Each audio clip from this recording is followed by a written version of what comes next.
నీతిమంతుల కోరిక ఉత్తమమైనది, నీతిమంతులు ఆశించున్నది వారికి దొరకును అను నీ వాగ్దానమును బట్టి నీకు స్తోత్రము. సామెతలు 11వ అధ్యాయము 23వ వచనం. సామెతలు 10వ అధ్యాయము 24వ వచనం. యెహోవా మీ పక్షమున యుద్ధము చేయును, మీరు ఊరకయ్యే ఉండవలెను అను నీ వాగ్దానమును బట్టి నీకు స్తోత్రము.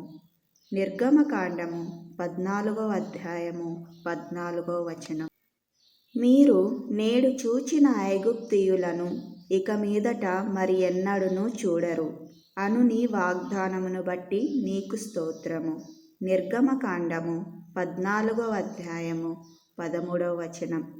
నిజముగా యాకోబులో మంత్రము లేదు, ఇశ్రాయేలులో శకునము లేదు అను నీ వాగ్దానమును బట్టి నీకు స్తోత్రము. సంఖ్యాకాండము 23వ అధ్యాయము 23వ వచనం. వారైనను మరచుదురు గాని నేను నిన్ను మరువను అను నీ వాగ్దానమును బట్టి నీకు స్తోత్రము. యెషయా 49వ అధ్యాయము 15వ వచనం. చూడుము, నా అరచేతుల మీదనే నిన్ను చెక్కియున్నాను, నీ ప్రాకారములు నిత్యము నా ఎదుటనున్నవి అను నీ వాగ్దానమును బట్టి నీకు స్తోత్రము. యెషయా 49వ అధ్యాయము 16వ వచనం. నేను నీకు ముందుగా పోవచ్చు, మెట్టగానున్న స్థలములను సరాలము చేసెదను అను నీ వాగ్దానమును బట్టి నీకు స్తోత్రము. యెషయా 45వ అధ్యాయము 2వ వచనం. నీవు జలములలో బడి దాటునప్పుడు నేను నీకు తోడయుందును అను నీ వాగ్దానమును బట్టి నీకు స్తోత్రము.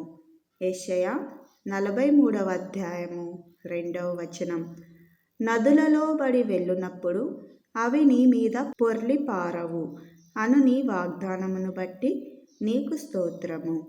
యెషయా 43వ అధ్యాయము 2వ వచనం. నీవు అగ్ని మధ్యను నడుచునప్పుడు కాలిపోవు, జ్వాలలు నిన్ను కాల్చవు అను నీ వాగ్దానమును బట్టి నీకు స్తోత్రము. యెషయా 43వ అధ్యాయము 2వ వచనం.